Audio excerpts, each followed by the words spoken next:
I'm Chris Wallace. Can a millennial mayor from the Midwest make the case to be the Democratic nominee to take on President Trump?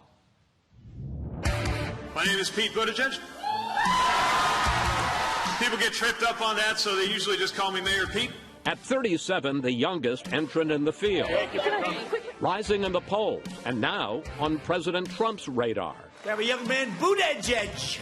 Buttigieg. But Buttigieg believes he has what it takes. I've got more years of experience in government than the president, and more years of executive experience than the vice president, and more military experience than the two of them put together. It's time to fill in the blanks about where he stands on the issues. I do believe that a single-payer environment is probably the right answer in the long term. Join the ranks of modern nations that have abolished the death penalty. Climate change is a security issue, and we got to call it what it is. Tonight, from Claremont, New Hampshire, a town hall with South Bend, Indiana Mayor Pete Buttigieg as he continues his quest to make history.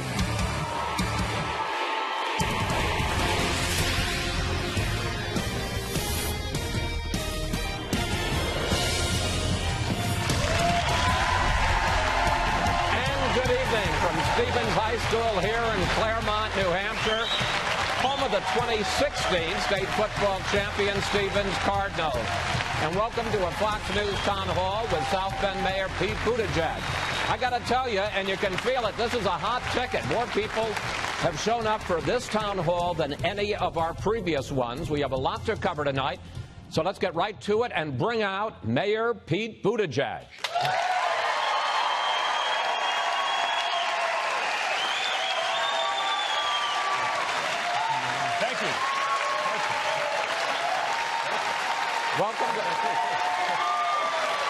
Welcome to Claremont. You seem to have a lot of friends here ready to answer their questions. Sounds good. All right, let's start with Ray Curran. He's a school counselor here at Stevens. Welcome to Claremont, Mayor Pete. Thank you. How do you overcome relative youth and inexperience against some of your rivals in the Democratic primary? Thanks. So, first of all, thanks for having us. We really feel welcome in this community. And look, there's a lot of us running for president on the Democratic side, but I think it's safe to say I'm not like the others. And one of the ways in which that's true is actually experience. Look, there's something audacious, maybe even a little bit obscene, about anybody looking at the Oval Office and thinking that's a job they can just walk in and do, right? But every time we've sent somebody into that office, it's been a mortal. It's been a human being with a set of experiences and a set of aptitudes. My experience is that of being mayor. And I would say being a mayor in a city of any size in America right now is about as relevant as it gets. You know, I've literally got the 3 a.m. call to deal with an emergency. I know that this is a job, any government executive job, is not just about passing good policies, but it's also about managing, and most of all, it's a moral job. And that's the part I think we're missing today in the presidency. It's a moral office, not just a management office. And as a mayor, I think I have an understanding of that. Mayor, Matthew Long, a college student from Duke, has our next question. Great. Matthew? Hi. In a party that rightly values diversity of candidates, how will your policies stand out and win the nomination? Thanks. Well, as you said, it's a point of pride for the Democratic Party that we care about diversity, that we want to make sure that our leadership reflects the country that we serve. I've sought to do that in my administration as mayor. I'm doing that with the campaign team that I'm surrounding myself with. But as you said in your question, it's also not just a question of the makeup of your team. It's what your policies are going to be. And we need to make sure that this is an inclusive set of policies that's going to serve everybody well. For example, we know just by the numbers that if you're a person of color in this country, in many ways you might as well be living in a different country. You look at the rate at which black women are likely to die from maternal complications. It's about 3 times what it is for white women. That didn't just happen. And it's not going to get fixed without policies that specifically pay attention to how those racial inequities got there in health, but also in areas like housing, like employment, and of course the criminal justice system that frankly does not treat everybody the same. So whether it's an agenda for black Americans or whether it's making sure that LGBTQ Americans are protected, which is obviously a big concern right now with the policies and the behavior coming out of Washington, whether it's making sure immigrants are treated fairly, disabled people, women, just about every one of us in some way belongs to a group that could be marginalized if we don't have the right kind of policies to lift all of us up. And those are the kinds of policies we're going to be talking about throughout this campaign. Mayor, if I can follow up with you, and particularly on Ray's question about your youth. You would, if elected, be the youngest president ever at 37. You say that your face, in a way, is your message, that you believe that this country needs generational change. One of the things you say is we need a president who's making choices for 2054, which is when you'll be as old as Donald Trump is now. Right. On the other hand... It's always fun hearing that sink in a little bit. Okay, well, let's have this sink in as well. You could also make choices for 2058, which is when you'll be as old as Joe Biden is now. So the question is it go for him too? Does the country need generational change among Democratic leaders? Well, I'm not going to speak to any of my competitors and whether they ought to run, because everybody's got to make that decision for themselves. What I will say is I think I have a different kind of propulsion when it comes to dealing with these issues, because they're personal. You know, what the world is going to look like in the 2050s isn't just something I think about or write about or wonder about. It's hopefully going to be my life too. And that's why making sure we actually do something about climate change, making sure we actually have a fiscally sustainable path. I know it's not as fashionable in my party to talk about deficits, but you look at what the Republican Congress did, blowing $1 trillion hole in our budget with a tax cut for the rich that America did not need. These problems will be visited on the heads of not just my children and grandchildren, but me and people in my generation too. And I think it gives me an ability to speak to those issues. But I'm not really asking you whether, obviously, Joe Biden is going to run, whether you think he should or not. But if the point is to have a president who's looking out over a long horizon, because they're as young as you are, and you say a president who you are not going to be as old as to 2054, perhaps is disqualified. Couldn't just say that for a president who is you're going to be as old as in 2058? I don't think anybody's disqualified. The only disqualification related to age is if you're under the constitutional limit of 35. Look, I know people who are twice my age who are as vigorous as people who are half my age, but I do think there's a special value to generational change at a moment like this, because we're not just living through another election. I believe we're living through one of those transitions between moments in American history, as consequential as the one that brought us the New Deal or the dawn of the Reagan era, which I would argue is actually a 40-year period that has only now come crashing to a halt with the hostile takeover of the Republican Party by the current president. And it does call for that longer view. So everybody's got different attributes that they bring. One of the ones I bring, I think, is the possibility of that kind of generational shift. One of the big issues that everybody's been talking about this week is that 8 states have now passed laws this year that sharply restrict a woman's right to have an abortion. That's right. And one of the people here, Rachel Osmondson, a PhD candidate in engineering sciences, has a question about that. Rachel? Yeah, if you become president, what policies would you put in place to protect every woman, regardless of her zip code's right to have an abortion? Thank you. So I believe that the right of a woman to make her own decisions about her reproductive health and about her body is a national right. I believe it's an American freedom. And I believe that should be enjoyed by women in every state.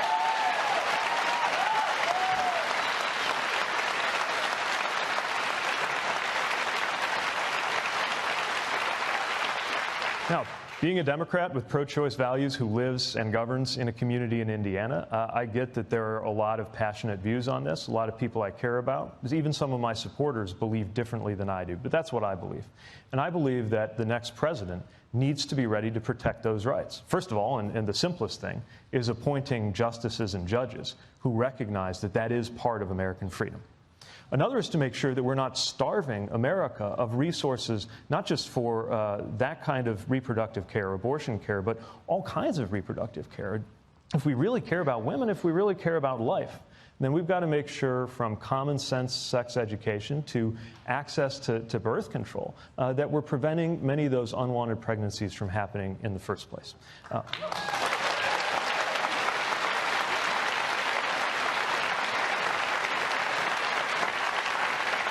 There's a lot more, but I'll leave it there. All right. Let me follow up about that, because there's been a lot of focus this week about the states that have voted to restrict women's rights. But there's also been a movement in the other direction. New York State also this year passed a new law which significantly increases a woman's right to an abortion. It used to be the exception was after, I think it's 24 weeks, to protect the life of a woman. Now the new law is to protect the health of a woman, which is a much more lenient standard. And I guess the question is, do you believe at any point in pregnancy, whether it's at 6 weeks or 8 weeks or 24 weeks or whenever, that there should be any limit on a woman's right to have an abortion? You know, I think the dialogue has got so caught up on where you draw the line that we've gotten away from the fundamental question of who gets to draw the line. And I trust women to draw the line when it's their own life.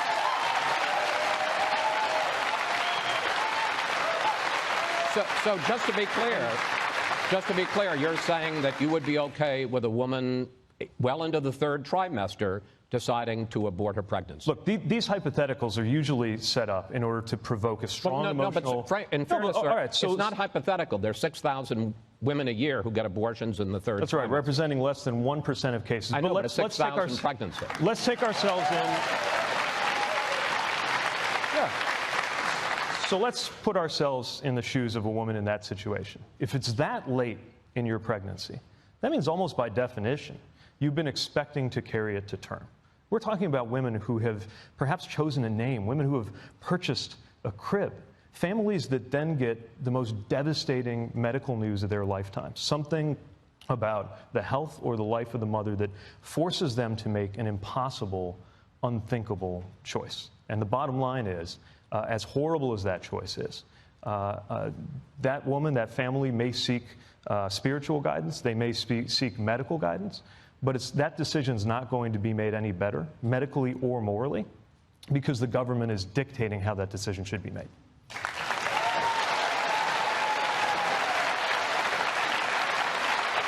Mayor, as you well know, and it's one of the reasons you wanted to hold this town hall here in New Hampshire and specifically here in Claremont, drug addiction is a major problem here in New Hampshire. In fact, it's a sad fact, New Hampshire is among the 5 states with the highest rate of opioid-related deaths in the nation. Our correspondent Molly Line has been looking into that. Here's her report. Failure is not an option. Addiction is not our future. We will liberate our country from this crisis. Thank you. That's the promise President Trump made more than a year ago when he visited New Hampshire, a state among the hardest hit by the opioid crisis. In 2017, there were 424 overdose deaths, more than twice the national rate, with a significant increase of cases involving synthetic opioids, mainly fentanyl. On the campaign trail here, 2020 Democratic hopefuls often argue the president has not done enough, offering their own ideas. One of the worst statements he made when he was on the phone with the president from Mexico was refer to New Hampshire as, quote, a drug-infested den. He just doesn't get it. We need to invest significantly more in treatment and research to deal with the crisis. I propose that we have mental health and substance abuse treatment on demand. That's what I'm proposing. First responders in Manchester are on the front lines of the epidemic. We're seeing a little dip in overdoses. We're seeing a little increase in deaths. We're trying to keep these people alive, give them a shot. So the way I describe it is just treading water. Voters here are deeply concerned about the opioid crisis, and they consistently grill the candidates on this issue. Chris? Molly, thank you. On this topic, our next audience question for Mayor Buttigieg comes from Alexis Godwa, who is a nurse practitioner. Alexis. In my career, I've worked with patients from infancy through old age, including pregnant mothers struggling with substance use disorder and opioid dependency. With plans such as the CARE Act already proposed, would you support this? Do you have your own plan for this public health crisis? Well, first of all, thanks for the work that you do, because medical professionals are on the front line. And maybe the best thing that's happened in this terrible opioid crisis is we've come to understand these kind of addiction emergencies as a medical issue, not just a moral issue, that it's some moral failure when somebody can't break that addiction. And it's also really important that we break the silence about this. I wonder how many folks here would be willing to raise a hand if somebody you know or a family that you care about has personally been impacted by addiction of some kind. That's That's more than half the room. So we've got to bring it out of the shadows. And I do believe the kind of legislation you're talking about is moving us in the right direction. We can do a lot locally, too, but we can't do it alone. Like in South Bend, of course, we made sure that our first responders were equipped with Narcan so that if they find somebody in a potentially lethal overdose, they can help bring them back. But if you wake up hospitalized after you've been brought back from an overdose, and you're told that we can get you signed up for some kind of rehab or treatment program, but it's weeks away, your life depends on whether you can make it through those weeks. That's why I think we need to fund more people to be trained as interveners, as helpers, to assist somebody in holding their hand through that process and reduce the backlog for getting into that kind of treatment. We also need to support medication-assisted therapy by funding more people being able to get qualified in it. It is life-saving. Again, we are talking about a medical issue, and it can be treated medically if we have a recognition, yes, in our policy, but also just in our culture, that addiction issues and mental health issues deserve to be treated on an equal playing field with physical health issues. Mayor, we want to get, obviously, a lot of people here want to ask you questions. We want to get to more of them. You talked at the very beginning about fiscal responsibility. We want to turn now to Tyler Sweeney. He is the New Hampshire State Director of the Concord Coalition, which you may know is a nonpartisan group that focuses on debt and deficits and entitlements. Tyler. Thank you. Recently, we reached $22 trillion in national debt. We're on track to reach $1 trillion in deficits as soon as next year. What would President Buttigieg do to restore fiscal responsibility and slow or stop the growth of our debt? Well, first of all, you don't blow a hole in the budget with an unnecessary and unaffordable tax cut for the very wealthiest. So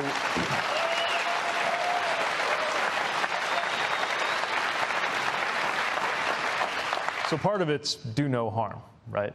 But there are also proactive steps we need to take. We need to be smart about spending, just as I have to be as a mayor. You know, the city of South Bend doesn't have its own currency, so I don't get to print money in order to deal with a gap in the budget. We just have to figure it out. And I think we need a little bit more of that mentality in the federal government. But, you know, debt can play a role. Deficits can play a role, especially when you're doing deficit spending that pays for itself in the long run. Now, tax cuts for the wealthy don't do that. But investments in education, in infrastructure, in health, sometimes can. And so we should be honest about the fact that sometimes that's appropriate, but not if you have no vision of what kind of revenue is going to support it. And so when candidates, Democrats, go out promising, as I think we should, that we're going to have major increases in investment in things like education, health, and infrastructure, we also got to be willing to say where the revenue is going to come from. And it's why we really do need to entertain ideas like, I would say, a fairer, which means higher, marginal income tax rate on those earning the most, a reasonable wealth tax or something like that to make sure that people are giving back when they become enormously wealthy. Perhaps a financial transactions tax that taxes these millisecond differences in computer trades that people become enormously wealthy off. I'm not saying we ban them, but since it's not obvious how much real value they're adding to the economy, the least we could do is get some value for the American people. And also closing the corporate tax loopholes and incentives for offshoring that have it to where pretty much everybody in this room probably paid more, personally, in federal income taxes than some of the most wealthy multinational corporations like Amazon that made billions in profits and paid zero last year. So we got a lot more questions coming up, Mayor, for you. We're going to take a break here, but we're going to ask you when we come back after the break, just to give you a little preview, how can you put together a coalition that can win the Democratic nomination, and how, if you'd become the nominee, would you take on President Trump? All of that coming up as we come to you live from Stevens High School in Claremont, New Hampshire.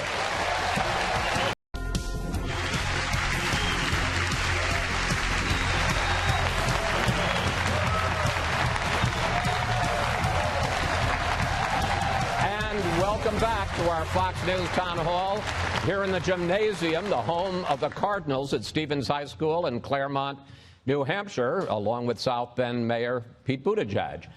According to the polls, most voters don't know much about the mayor. Here's a closer look at his life and his career.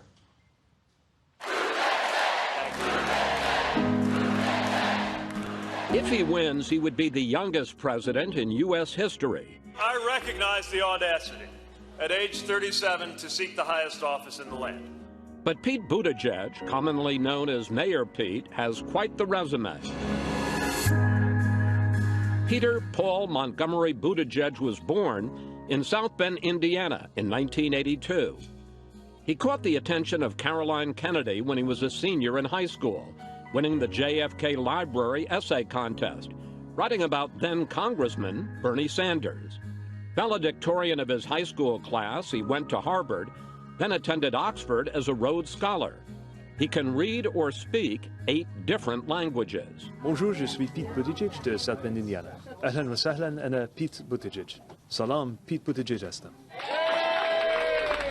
He returned home to South Bend and was elected mayor when he was just 29. But he took a leave of absence in 2014, deploying to Afghanistan for more than 6 months with the Naval Reserves. When he returned, he was re-elected with 80% of the vote. Mayor Pete felt Washington's pull early on. He worked on John Kerry's 2004 presidential campaign and knocked on doors in Iowa for Barack Obama 4 years later. Now, Mayor Pete has a pull all his own. Can everyone hear Pete when he's talking? A church-going Episcopalian turned millennial internet star, Buttigieg has been making the late-night talk show rounds. But he and his husband Chasten live in the same neighborhood where he grew up. If elected, he would not only be the country's youngest president, but also the first openly gay commander-in-chief. I should tell you that the mayor was properly mortified at the pictures of himself as a baby. How'd you get those? All right, let's get back to the questions. Patricia Berry is the principal here at Stevens High School. I don't know, should I call you Patricia or Mrs. Berry? Pat is fine, thank you. Well, usually when I got in trouble at the principal's office, I would. Anyway, Pat. Welcome to Stevens, and thank you for running. Do you think that America is ready for a gay president with a husband? And if not, what do Americans need to know or understand in order for them to reach that comfort level? I do think so. And thanks again for having us at the school, by the way. It's been terrific. And I gather it's election eve here. I saw some posters for student elections tomorrow, so I hope those go well. Look, when I decided to come out, I was already mayor. I'd kind of been dragging my feet on figuring out a way to do it. And because my job had me so busy, I kind of was able to not feel like I was missing much by not having a personal life. And by the time I came back from Afghanistan, I realized that had to change, that you only get one life, and that it was time to get on with things. And that meant I had to be very straightforward with my community. And inconveniently, that was an election year. So I had to think hard about what it would mean for my political future, because we just didn't know. It's not like you can do a poll saying if you knew Mayor Pete was gay, would you be less likely to vote for him, right? It would kind of tip our hand. And so I just wrote it up and put it in the newspaper and waited to see what would happen. And there had never been a gay mayor or executive in my state. Mike Pence was governor. Indiana, obviously not known for being the most pro-equality place on LGBT issues, right? But I thought, whatever happens to my career, this is just something I need to do. And what wound up happening was I got reelected with 80% of the vote in my socially conservative community in Indiana.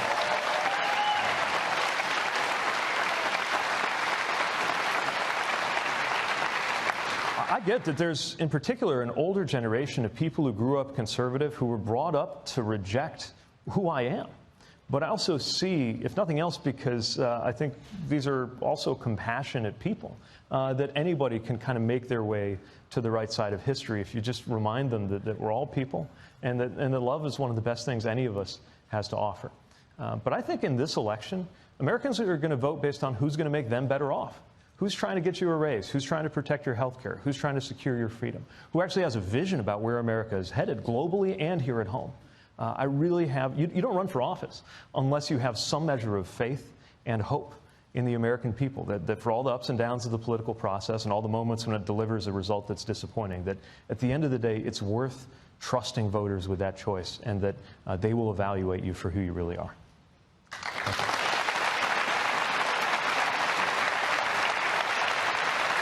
Mayor, the next question comes from Gina McAllister.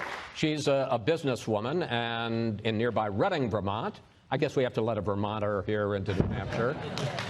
Gina.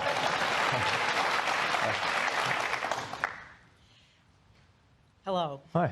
In recent polls, it appears that while you're extremely strong among many voting segments, you haven't managed quite so well to engage minority voters, especially those of color.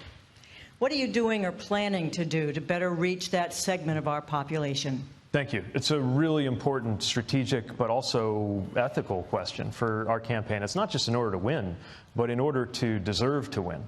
Then I need to make sure my campaign in its supporters as well as in its staff reflects the diversity of our country, of our party, and in particular my generation in our party, which is the most diverse ever. Voters of color where I live, the ones who know me best, helped return me with that big margin to office, but I had years to get to know them. And when we had very divisive issues related to policing that really came between my administration and the black community in my first few months in office, it took years of engagement and policy work and all kinds of things that we did together to build up that trust.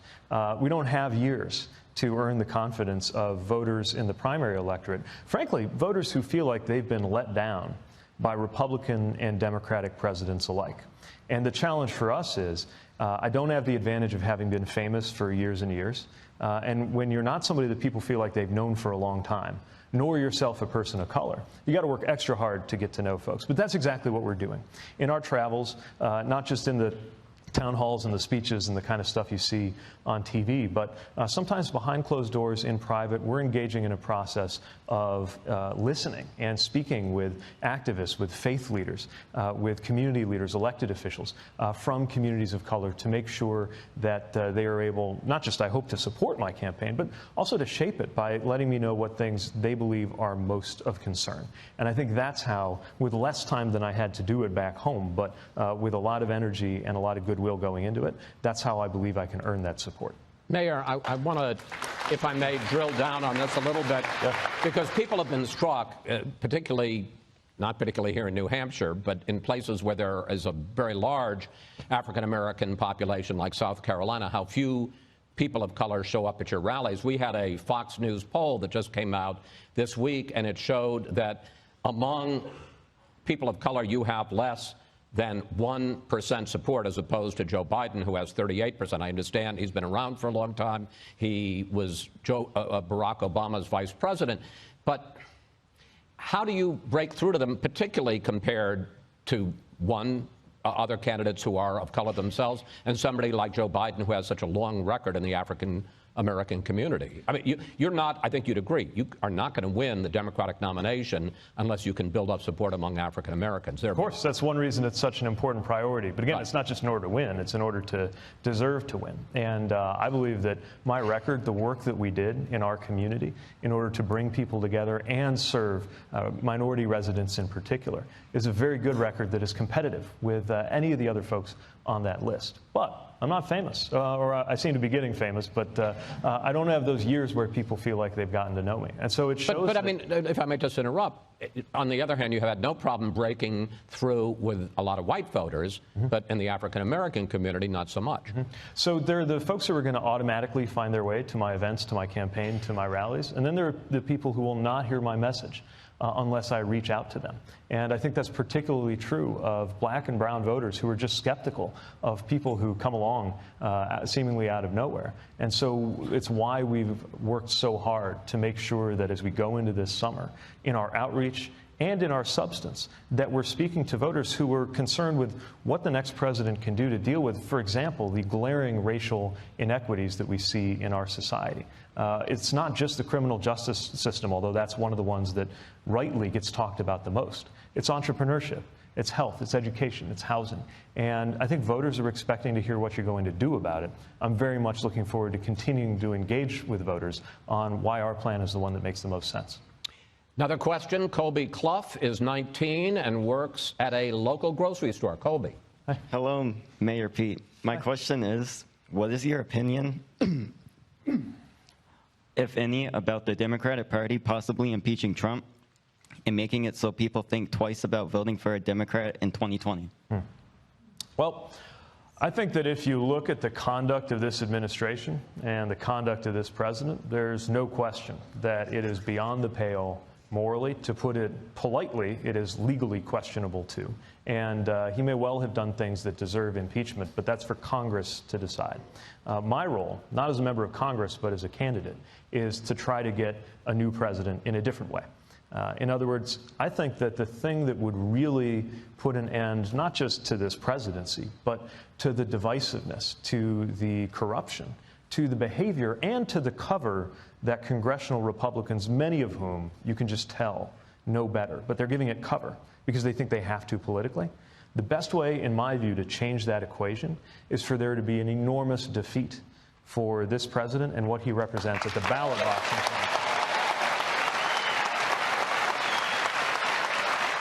Again, I would like to just pursue that a little bit with you, Mayor. Let's talk about, and I'm less talking about policies than the dynamic of running against Donald Trump, because as we saw in 2016, he is a formidable candidate and a very unconventional candidate. Right. He's already making fun of your name. He's making fun of your looks, comparing you to Alfred E. Newman. If you say, what me worry right now, I'll give you $10, by the way.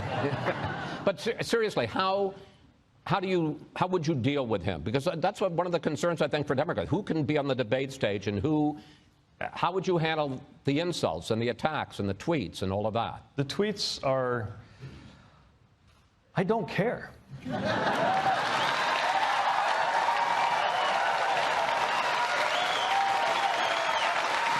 But, and that gets a lot of applause here, the fact is it's a very effective way for him to reach tens of millions of Americans. Well, it's a very effective way to command the attention of the media. And I think that we need to make sure that we're changing the channel from this show that he's created.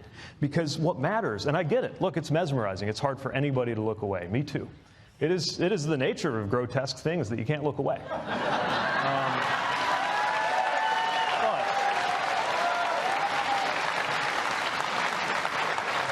But every time we're looking at the show and the latest tweet and the latest silly insult, what we're not looking at is the fact that we're the ones trying to get you a raise and they're the ones blocking it. We're the ones trying to preserve your health care and they're the ones trying to take it away.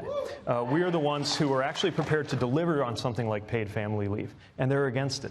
Their positions, as a general rule, are unpopular.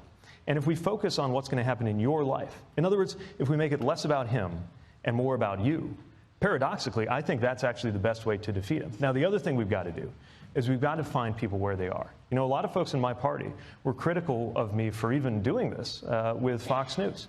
And I've heard that. and I get where that's coming from, especially when you see what goes on with some of the opinion hosts on this network. I mean, when you got Tucker Carlson saying that immigrants make America dirty, when you've got Laura Ingraham comparing detention centers with children in cages to summer camps, then there is a reason why anybody has to swallow hard and think twice before participating in this media ecosystem. But I also believe that even though some of those hosts are not always there in good faith, I think a lot of people tune into this network who do it in good faith. And there are a lot of Americans who my party can't blame if they are ignoring our message, because they will never hear it if we don't go on and talk about it. And so it's why, whether it's going into the viewership of Fox News or whether geographically it's going into places where Democrats haven't been seen much, I think we've got to find people where they are, not change our values, but update our vocabulary so that we're truly connecting with Americans from coast to coast. All right, Mayor, we've got to take a break here. Coming up, we'll turn to foreign policy and what the mayor learned from his deployment in Afghanistan as we continue our Fox News Town Hall with Mayor Pete Buttigieg live from Claremont, New Hampshire.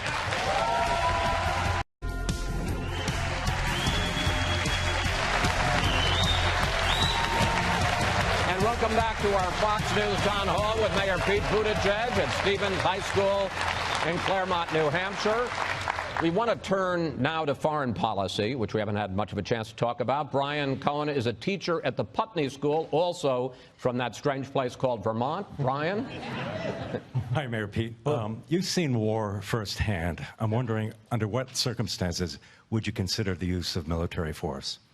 You know, when you have been ordered abroad on the command of a U.S. president, you think a lot about what's at stake in that office. And there's nothing more grave than the fact that that office holds the power to deploy troops into war zones. I'm really concerned about the fact that right now we're seeing that power talked about in a very casual way. First, there was saber rattling, a suggestion that we would send troops to deal with Venezuela, which, as horrible as the situation is there, is not one where I see U.S. lives at risk. And now you see the same thing, or something different, but that same kind of saber rattling with Iran. By the way, reportedly engineered by John Bolton, who was one of the people who built the war in Iraq.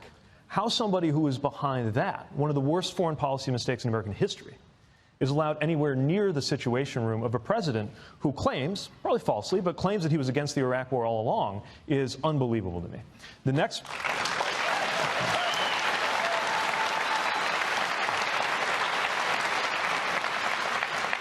president will have two major jobs overseas. One of them is just establishing U.S. credibility again. But the other one is setting a bar, and I believe it must be a higher bar than we've had so far, on what it takes for troops to be deployed overseas, especially unilaterally. And I think that that bar has to be based on when core U.S. life or death interests are at stake. And if they're not, or if they're not immediately threatened in a way that leaves us no other choice, then it doesn't mean we retreat into our shell. We can use economic, diplomatic, cyber, and other security tools in order to deal with it. But you do not send young men and women into war when there's an alternative. Mayor, let's talk about this a little. You gave us a kind of overview there, but yeah, from your 6-7 months on the ground in Afghanistan, what is the biggest lesson? Maybe it's a little one, but you know, a specific one, but the biggest lesson that you would take into the Oval Office should you become Commander-in-Chief? Well, one of the biggest, actually, is, aside from the foreign policy and security matters, is just the experience of coming to know and trust Americans who are completely different from you.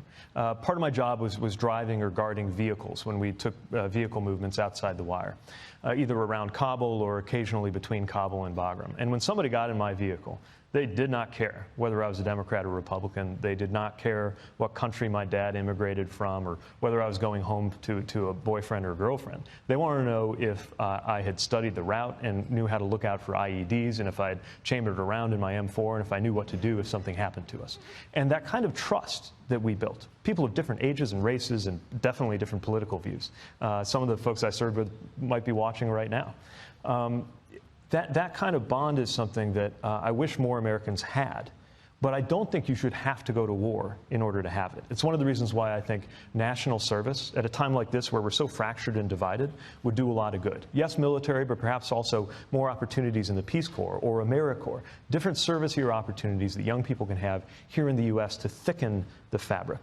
The other thing that I learned while I was abroad is even during these challenging times, at least my deployment, of course, was before this presidency, but how much respect people have for our country. I really could feel that when I walked into a room, especially on a ISAF headquarters base where you had people from every country in our coalition, that flag that was on my shoulder represented a country that was known for keeping its word. Even our enemies viewed us that way. And however imperfectly we've upheld our values, I could feel how important that was to our safety, as important as my body armor. And when I read reports that the president is considering pardoning or even preemptively pardoning war criminals, even after they have been tried by a jury of their peers, meaning that other U.S. service members in a legal proceeding determined that they had committed crimes, that is undermining the foundation of American moral authority, and I think in the long run, that is putting troops at risk. All right, let's get back to some questions. Sethu, and I hope I get this right, Sethu Odeapin. Did I do okay on that, Sethu? Yeah, that's pretty good. Okay. Well, listen, it took me a long time for Buttigieg, so... I can relate. Fellow member of the unpronounceable He is name a student club. who will be voting in his first election in 2020. Right. Sethu, your question. Hi, Mayor Pete. As a student entering college next year, my question is, how are you going to address the student debt crisis that affects so many of us? Yeah, thanks for raising that. Are you attending here in New Hampshire, or do you know yet? Or? No, I'm attending Harvard next year. Oh, okay. All right, good stuff. So, look, college affordability is reaching crisis levels now. And this is a personal issue for us because our household has 6-figure debt right now. And we can't go on like this. Not if we want to be a country where education has actually traditionally been an engine of mobility. It's how people of every background were able to get ahead. So there's some things we need to do on the back end, like I think if I can refinance the mortgage rate on a house, you ought to be able to do that with your student debt. And I think we ought to have more we also have more ways to work that debt off, like the public service loan forgiveness program, which I think is a really great idea, but it's almost impossible to access those benefits. We also should be doing something on the front end so that when you're getting to be my age someday, you're not faced with those same issues. And that's where we've got to make sure that Pell Grants are massively expanded so that they are actually, and this time, let's actually peg it to inflation so we don't have to go back to Congress every time. We've got to work with states, and I'm afraid New Hampshire is among the one where the state does the least to keep college costs under control, but it's happening all over the country. So we've got to work with the states and press them using a kind of carrot and stick approach from the federal government in order to make sure that they are carrying enough of the load that it doesn't all come down on the students. And then we've got to look at those other opportunities that make it possible for students through things like service to be able to get whatever debt they do emerge with, which I think should be zero if you're a low or middle income student. I'm not prepared to promise that for the child of a billionaire going to any school, but I do think for everybody, if you have any college debt at all, there should be opportunities to have that reduced or waived based on things like public service. Mayor, I want to get one more question in this segment, and I'm going to need a short answer from you. You talk about a lot of structural changes. One of the things you talk about is perhaps changing the Supreme Court and making it 15 instead of 9. You talk about doing away with the Electoral College. I really want to ask you this question because here in New Hampshire, in the general election, less than 0.5% of the total popular vote is cast. On the other hand, New Hampshire has 4 electoral votes, and in a close contest, those become pretty precious, and you see the major candidates come up here. Wouldn't your plan to do away with the Electoral College hurt a state like New Hampshire? Well, first of all, New Hampshire's status as an early primary state is one of the things that sees to it that there is a lot of attention paid here. And it's actually something that I think forces us candidates to get out of national media mode and actually engage people in a human way, which is helpful. But when it comes to the general election, at risk of sounding simplistic, I think the right thing to do is just to have everybody's vote count the same. Look, states don't vote, people vote. And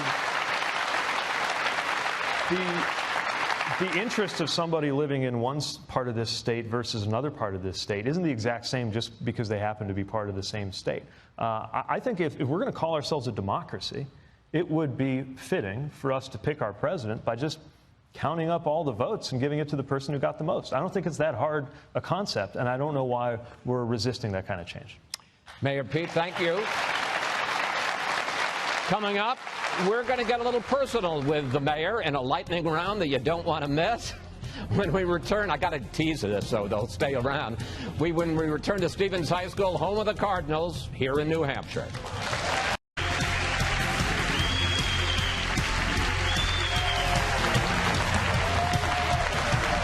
Welcome back to Stevens High School in Claremont, New Hampshire for our Fox News Town Hall with Mayor Pete Buttigieg. So, we got a little bit of time left. I thought we'd do a lightning round. Quick questions, quick answers. I find the questions are sometimes quicker than the answers are, but let's try. I'll do my best. What's your biggest mistake as mayor of South Bend? Wow. The first time that I fired somebody who reported directly to me, I didn't do it in person. I write in my book about all of the reasons why that was a mistake, and I never made that mistake again. Why didn't you do it in person? I think at the time, to be honest, I don't know. I just know that if I had, things would have gone, I believe, a little differently and a little bit better. You have to be ready to look somebody in the eye and explain the decisions you're making as an executive. It's not pleasant. It's one of the worst parts of the job. But you have to be prepared to do that. And if you do, your decisions will be more settled, more stable, and easier to defend. You are taking a little bit of heat for something you said the other day. You seem to indicate that you had some troubles with the racial history of Thomas Jefferson, and you suggested that some of the things honoring him, for instance, the traditional Jefferson-Jackson Democratic dinners, that they should be renamed. How far would you carry this? Would you rename streets? Would you rename Jefferson High School? You know, my campaign office is actually on Jefferson Boulevard. Look. So are you going to change the name? I'm not planning that. No. But I think there's a reason why Democratic parties, when we're thinking about for the future our events, especially thinking about how burning of an issue something like racial equity is, we're thinking twice about naming our events after Jefferson and Jackson. But this is a great example, actually, of how the media noise machine on the right wing takes things out of control. So I mentioned this, that some counties are rethinking how some of our events. Some of you might have seen this, right? Basically, I said that. We're rethinking how we democratic functions might name our event. Maybe we should name it for a person who's living. Maybe we should name it after a person of color. I don't know. Next thing you know, you would have thought I had proposed blowing up the Jefferson Memorial in D.C. And folks from Laura Ingraham on this network to a columnist actually in the New York Times. So it's not just a Fox thing. Just jumped on that. It's this mentality that pervades the Twitter sphere, and it's one of the things that we got to get over in this campaign is actually be ready to listen to each other. And I know nuance doesn't do great on cable or on Twitter, but at the very least we got to actually hear each other out. I suspect that with your schedule, you're not able to do much of this, but when you do, when you and Chasten are kicking back, do you have a guilty pleasure on television? Well, Game of Thrones, so we're big on that. In fact, it's getting pretty close. Well, I have to tell you, when I was promoting this event, I said, I want to make it clear, we will be off the air before Game of Thrones. We were also... I'm not sure I would have been able to do this. We are also... we're going to have an Iron Throne here for you, but it costs too much to move to Claremont, New Hampshire. Do you have a prediction as to who will end up on the throne? I don't know. I'm worried. I thought we were getting, building up Daenerys, but obviously she's made... I don't want to spoil it for anybody if you're behind, but she's made some highly questionable leadership decisions. So I think it's anybody's bet right now. I'm really interested to see where the Arya plot line goes. We'll see. Are you going to get a chance to watch it tonight? Oh, I hope so. All right. What is the coolest thing that's happened to you or done in the campaign? And I don't mean politician cool, like, oh, I got to talk to the people of New Hampshire, but real life this cool. This is cool. Something, yes, but that's not what I'm talking about. I'm talking about something that you kind of pinch yourself, and I can't believe I'm... the people you meet from voters who come up to you on a rope line to had an opportunity recently to visit with President Carter, who we're all wishing well, by the way, as he's recovering, and everybody in between. They educate you on this country, and I thought I'd kind of knew something of how the world works as a sitting mayor and a war veteran, somebody with a great education, but there's nothing like this process for just putting you in front of so many different kinds of people, and you learn from them every day. Before we go, we would like to give you a chance, a final 30, 45-second closing statement. The floor is yours, sir. Great. Well, first of all, thanks again for the opportunity, and thanks to everybody for being such a great audience. I suppose I wouldn't be doing my job if I didn't begin by saying that if you like what you heard but you want to learn more, since we covered a lot of things, but an hour goes by fast, I'm hoping that you'll go to PeteForAmerica.com and learn more about our campaign, learn more about my positions. Look, what we're trying to do here is different because the moment that we're in is different. I get that a millennial Midwestern mayor is not what leaps to mind when you think about a prototypical candidate for president. But I also think we're living on if it's hard to figure out what's going on right now, it's because we are living on one of those blank pages in between chapters in American history. And what comes next could be ugly or it could be amazing. And I believe running for office is an act of hope, and so is voting for somebody and supporting somebody and volunteering for somebody. I hope you'll join me in making sure that that next era is better than any that we've had so far.